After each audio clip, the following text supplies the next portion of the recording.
کہ اللہ تعالیٰ فرماتا ہے کہ تمہیں خواہشات کی لذتوں نے دیوانہ بنایا ہوا ہے، تمہیں دنیا کی لذتوں نے دیوانہ بنایا ہوا ہے، اور ان دنیا کی لذتوں میں سب سے پہلے عورت ہے، اور اس میں کوئی شک نہیں ہے کہ اس دنیا کی سب سے خوبصورت چیز عورت ہے۔ اور ایک آپ کو اپنا تجزیہ بتاؤں کہ دنیا پھری اور پھر کبھی جنگل، کبھی عرش، کبھی فرش، میں جو شعر پڑھا کرتا ہوں، کبھی عرش پر، کبھی فرش پر، کبھی ان کے در، کبھی در بدر، کبھی عاشقی تیرا شکریہ میں کہاں کہاں سے گزر گیا۔ دنیا میں انسان کے علاوہ جتنے نر ہیں وہ بہت خوبصورت اور مادی انتہائی تھکی ہوئی، چوڑی۔ مور دیکھا ہے؟ مور نر دیکھا ہے؟ کیا اس کے پر، کیا اس کی شان، کیا اس کا حسن، اور مور نہیں ویکھی مری ہوئی چوئی دی طرح۔ گھوڑے کو دیکھو، میرے والد صاحب گھوڑے رکھا کرتے تھے، تو ہم چھوٹے چھوٹے ہوتے تھے تو جو نر گھوڑے ہوتے تھے ایسے ان کا سر اٹھتا، اور گھوڑیاں ہی کرتی ہوتی تو ساری، حتیٰ کہ چوہا بھی سونا ہوتا ہے، چوئی نہ دے۔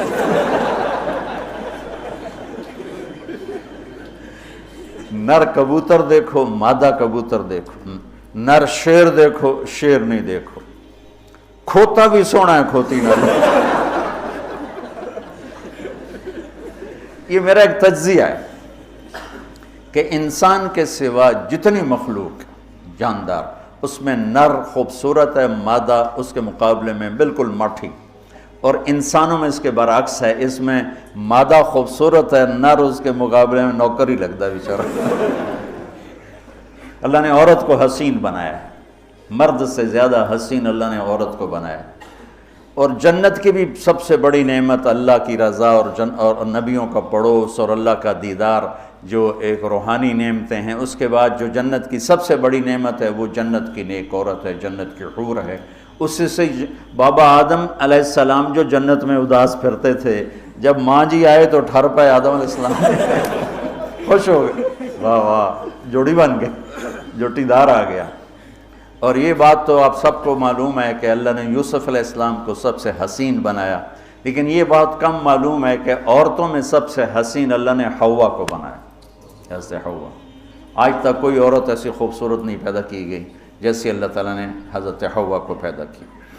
تو انسانی لذتوں میں سب سے بڑی لذت، سب سے بڑی خواہش وہ اللہ نے عورت، نیک عورت دنیا کی سب سے بڑی نعمت ہے۔ الدنیا کلھا متاع وخیر متاعها المرأة الصالحہ، دنیا چند روزہ ساز و سامان ہے، اور اس میں سب سے اعلیٰ درجے کا ساز و سامان نیک عورت ہے، نیک عورت،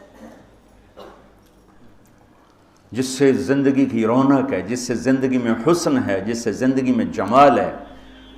عربوں میں دستور تھا مار پٹائی کا، تو جب مدینہ میں ایک ریاست قائم ہو گئی تو عورتوں نے آ کے شکایت کی ہمارے خامد ہمیں مارتے ہیں، تو آپ نے ممبر پر کھڑے ہو کر غضبناک انداز میں کہا، جو عورتوں پہ ہاتھ اٹھاتے ہیں ان میں کوئی انسانیت نہیں۔ اس قدر شدید ڈانٹ پلائی، جو عورت پہ ہاتھ اٹھاتا ہے اس میں کوئی انسانیت نہیں، لا خیر فیہم، کوئی انسانیت نہیں ان۔ اور آپ نے فرمایا کہ خیرکم خیرکم لأہلہ، سب سے اعلیٰ درجے کا مسلمان وہ ہے جو بیوی کے ساتھ اچھا سلوک کرتا ہو۔ اور پھر فرمایا، اور میں اپنی بیوی کے ساتھ تم سب میں سب سے زیادہ اچھا سلوک کرتا ہوں۔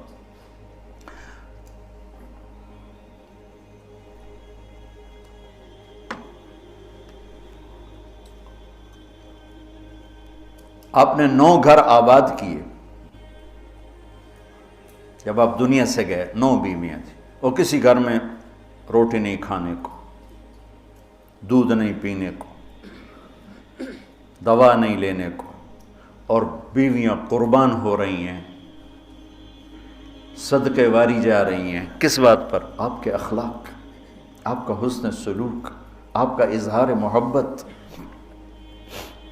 آپ کی رواداری، آپ کا انصاف، آپ کی دلداری۔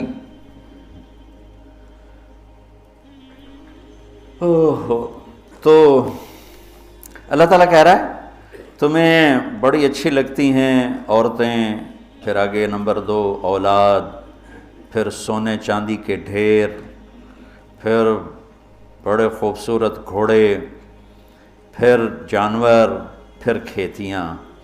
پھر اللہ کہتا ہے یہ تو دنیا کا تھوڑا سا ساز و سامان ہے، اللہ کے پاس بہت خوبصورت ٹھکانہ ہے. پہلے دنیا کا بتایا. ابھی ہم بیٹھے تھے، تمہارے استاد کہنے لگے ذہب سونے کو کہتے ہیں، اور ذہب ہے چلے جانا، یعنی یہ وہ چیز ہے جو چلی جاتی ہے، اور فضہ بھی ہے انفضہ سے ہے بھاگ جانا، بھگدڑ مچ جانا. تو سونے چاندی کے اندر ہی بھاگ جانے کا مطلب پڑا ہوا ہے، تو کون کس کے ساتھ یہ وفا کرے گا؟ لیکن انسان کی کمزوری اللہ نے بتائی کہ تمہیں عشق ہے، تمہیں تمہاری خواہش ہے میری بیوی ایسی ہو، میرے بچے ایسے ہوں، میرے پاس سونے چاندی کے ڈھیر ہوں، اور میرے پاس سواریاں ہوں، گھوڑے ہوں، میرے پاس لینڈ کروزر ہو، میرے پاس مرسڈیز ہو، میرے بڑے کھیت ہوں، بڑا زمیندارہ ہو، بڑا میرا ڈیرا ہو. یہ سارے تمہارے اندر کے خیالات ہیں جو اندر جنم لیتے رہتے ہیں، لیکن لو بھی لوگے تو کب تک لوگے؟ شیر شاہ سوری نے جب دلی کو فتح کیا، بہت اچھا بادشاہ تھا، بہت اچھا بادشاہ، تو وہ کہنے لگا ہائے افسوس میرے سر پہ حکومت کا سورج اس وقت چمکا ہے جب میری اپنی زندگی کا سورج غروب ہونے والا ہے. 60 سال کی عمر میں اس نے فتح کیا دہلی کو، اور 66 سال کی عمر میں فوت ہو گیا. تو یہ ساری چیزیں کسی کو مل جائیں، پیدائشی طور پر مل جائیں، وقت کتنا ہے؟ 60 70. زیادہ بوڑھا ہو جائے تو اولاد ہی تنگ پہ جانا. مولانا صاحب دعا کرو ابا جی نو خیر ہو جاوے، یعنی ہوں ٹر جاوے، ماں جی تیرا مت ہو جاوے. لیکن اب اولاد سے خود سنا ہے یہ دعا کرو ماں جی سوکھے ہو جاؤ، مطلب مر کے مگرو لے جاوے. اولاد موت کی دعائیں مانگتی. تو اب اللہ اس کے تقابل میں لاتا ہے قل اُنَبِّئُكُم بِخَيْرٍ مِّن ذَلِكُمْ. انبئ کا مطلب ہوتا ہے بار بار بتانا. لگا کہ جو تمہیں نظر آ رہا ہے اس سے تو تم اثر لے رہے ہو، میں تمہیں بار بار بتاؤں گا، پوری جنت کو قرآن میں پھیرا دوں گا، کبھی یہاں کبھی وہاں، کبھی یوں کبھی یوں، کبھی نہر، کبھی باغ، کبھی حور، کبھی سونا، کبھی چاندی، کبھی لباس، کبھی کھانے، کبھی اپنی رضا، کبھی زندگی کا ابدی سرمدی ہونا. انبئ بار بار تمہیں میں جنت بتاؤں گا. اللہ کے فضل سے بر صغیر میں جنت سب سے پہلے اللہ نے میری زبان سے کہلوائی، ورنہ کسی بڑے سے بڑے علامہ خطیب نے جنت کو نہیں کھولا تھا. سب سے پہلے جنت اللہ نے میرے ذریعے سے چلوائی. اور وہ بھی ایک عجب میرے رب کا نظام تھا. ہم نے بھی پڑھی تو نہیں تھی، نہیں ہمیں پڑھائی گئی تھی. جنت کے ابواب چلوائی، تیز گام چل رہی تھی، نہ پڑھنے والے کو پتہ نہ پڑھانے والے کو پتہ. تو میں سال لگا رہا تھا، 80 81 میں نے سال لگایا جماعت میں. تو فروری کا مہینہ تھا اور ہماری گجراں والے تشکیل تھی، اور کویت کا ایک عرب میرے ساتھ تھا، اکرم اس کا نام تھا. اصل کہیں وہ ترکی تھا لیکن نسلوں سے آباد تھا. تو مجھ سے ایک دن کہنے لگا تو نے حادی الارواح الی بلاد الافراح یہ پڑھی ہے؟ یقین مانو. میں نے کہا یہ کیا ہوتا ہے؟ وہ نام عجیب ہے نا، حادی الارواح الی بلاد الافراح. حادی وہ حدی سے ہے، یحدو سے، وہ جو اونٹ کے لیے حدی ہوتی تھی نا، اونٹ کے لیے نغمہ ہوتا تھا، اونٹ تیز ہوتا تھا، تو روحوں کا وہ نغمہ جو انہیں خوشیوں کے شہر کی طرف لے جائے. مجھے پہلے سمجھ میں نہیں، میں نے کہا کیا کہہ رہے ہو، یہ کیا ہے؟ کہنے لگا کتاب ہے. میں نے کہا اچھا کتاب کس کی؟ کہا ابن القیم کی. میں نے کہا میں نے تو آج نام سنا ہے. کہا میں واپس تمہیں چلتے ہیں نا رائمنڈ، تو میرے وہاں پڑی ہے امانت میں تمہیں دوں گا. تو ہماری 10 دن کی تشکیل تھی، ہم واپس آئے تو اس نے مجھے وہ کتاب پکڑائی. میں نے اس کو پڑھنا شروع کی. سب سے پہلے میرے رونگٹے کھڑے ہوئے کہ یا اللہ اتنا بڑا تیرا مہمان خانہ، اور ہمیں سوائے لفظ جنت کے علاوہ معلوم ہی نہیں کہ وہ کیا دولت ہے، کیا خزانہ ہے. تو کس طرح ہم دنیا سے بے رغبت ہوں گے، کیسے غلط عورتوں کے پھندوں سے بچیں گے، کیسے دنیا کی چمک دمک سے ہم بچیں گے جب تک ہمارے سامنے جنت کی رونق نہ ہو. جنت ایک نوجوان کہنے لگا اللہ حوروں کا لالچ کیوں دیتا ہے؟ میں نے کہا زنا کو روکنے کے لیے کہ لوگ شادی کر کے بھی زنا نہیں چھوڑتے ہیں. تو اللہ تعالیٰ نے کہا پاک دامن ہو جا، میں نے تیرے لیے جنت کی خوبصورت لڑکیاں تیار کر کے رکھی ہیں. وَزَوَّجْنَاهُمْ بِحُورٍ عِينٍ، اور ہم خود تمہارا نکاح کریں گے جنت کے حوروں کے ساتھ. اللہ نکاح پڑھے گا. سبحان اللہ. تو میں سال میں تو چل ہی رہا تھا، اور میرے اس وقت ہوئے تھے ستمبر، اکتوبر، نومبر، دسمبر، جنوری، 5 مہینے گزرے تھے، اور باقی 7 مہینے پڑے تھے. سب سے پہلے سال میں نے لگایا تبلیغ میں، پہلے 7 چلے ہوتے تھے. میں نے جنت کو شروع کیا، پڑھتا اور بولتا. جماعتوں میں تو پھر رہے تھے، ادھر پڑھنا ادھر بولنا، ادھر پڑھنا ادھر وہ سارا ایک دم میری ہوا جو شہرت کی ایسے ہوا کی طرح میرا نام پھیل گیا کہ کبھی کسی نے جنت سنی نہیں تھی. وہ کہا ہم نے تو 50-70 سال عمر ہے، کوئی کہ 80 سال عمر ہے، کوئی کہ میری 50 سال عمر ہے، میری 60 سال عمر ہے، میں نے زندگی میں کبھی جنت کو نہیں سنا، میں نے پہلی دفعہ آپ سے جنت کو سنا. تو وہ جو میں پہلے مشہور ہوا لوگوں میں، وہ جنت کی وجہ سے کہ جنت کو میں نے بیان کرنا شروع کیا. سارا 1000 آیات ہیں جنت اور جہنم پر، اور کوئی بیان ہی نہیں کرتا. کون ہم مرنا چاہتا ہے؟ کون غربت چاہتا ہے؟ کون بیماریاں چاہتا ہے؟ کون دکھ چاہتا ہے؟ ہر ایک چاہتا ہے کہ ایک آئیڈیل لائف ہو، آئیڈیل گھر ہو، ایک خوبصورت زندگی ہو. تو اللہ نے کہا میں نے چھپا کے رکھی ہے، اب تھوڑے دن میری مان لو، پھر تم آ جاؤ، پھر دیکھو میں تمہیں کیسے دیتا ہوں. تو قل انبئکم بخیر من ذالکم، میں تمہیں یہ یہاں کی عورت، یہاں کی اولاد، یہاں کا سونا چاندی، یہاں کے گھوڑے، یہاں کی سواریاں، یہاں کی لینڈ کروزریں، یہاں کے جانور، یہاں کی زمینیں جائیدادیں تو تم دیکھ رہے ہو، تمہیں ایک اور جہان بتاؤں؟ ایک اور جہان بتاؤں؟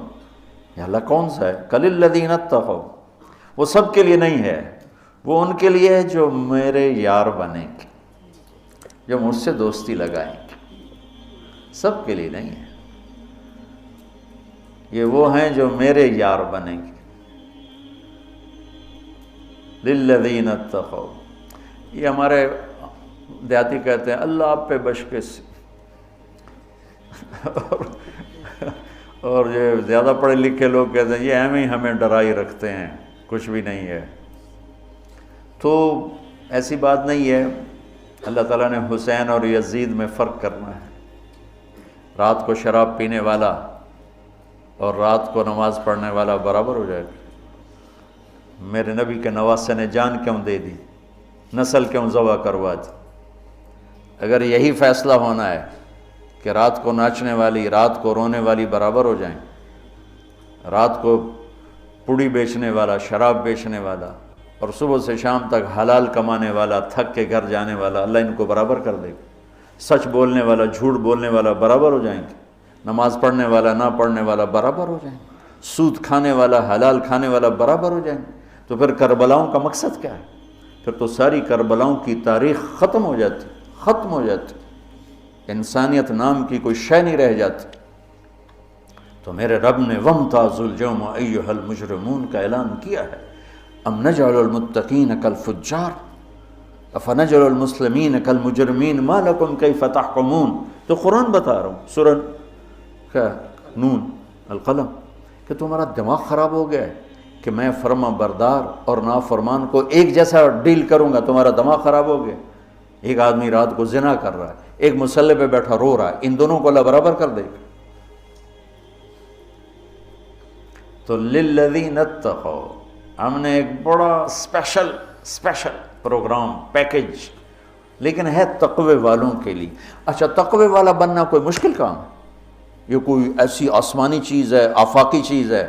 قرآن کا پہلا صفحہ دیکھو، کتنا آسان کام ہے تقوی والا بننا. ہدی للمتقین، یہ ہدایت ہے تقوی والوں کے لیے. کون ہوتے ہیں؟ الذین یؤمنون بالغیب، جو غیب پہ ایمان لاتے ہیں. تو ہم سب غیب پہ ایمان لائے ہوئے ہیں نا. وَيُقِيمُونَ الصَّلَاةَ، اور نماز پڑھتے ہیں. تو ہم نماز پڑھتے ہیں نا. وَمِمَّا رَزَقْنَاهُمْ يُنْفِقُونَ، جو ہم نے دیا ہے اس میں سے خرچ کرتے ہیں. تو وہ خرچ کرتے تو ہوگے نا، مولوی ہوتا تو بخیل ہے تو چلو کوئی تھوڑا بہت تو خرچ کرتے ہوگے نا.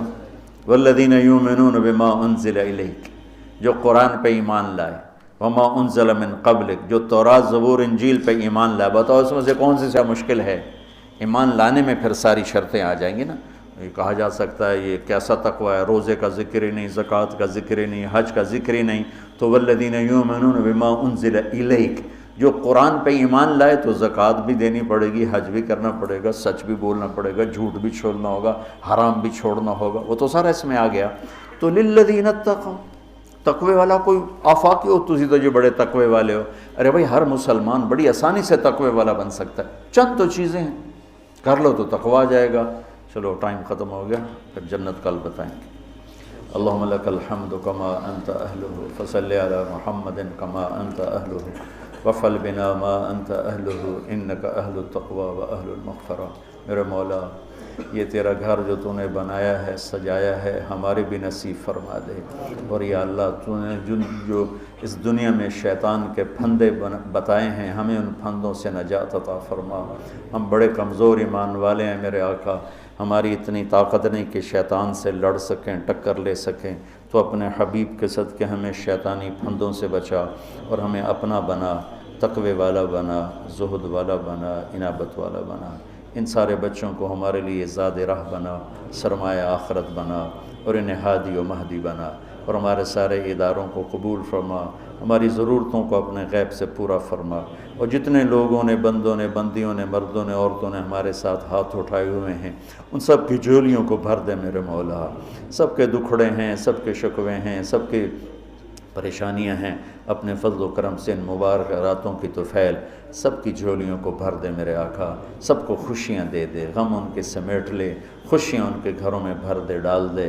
یا اللہ جس کے جو مسائل ہیں، کوئی معاشی مسائل ہیں، کوئی بیوی کو مسائل ہیں، کوئی خامد کے مسائل ہیں، کوئی اولاد کے ہیں، کوئی اپنے رشتوں ناتوں کے ہیں، کوئی کاروباری ہیں، سارے مسائل حل فرما دے، اور ہمیں یا اللہ آسانی والی، عافیت والی زندگی دے، اور آسانی والی واپسی مقدر فرما، ایمان کے ساتھ، اپنی رضا کے ساتھ، برحمت ہے۔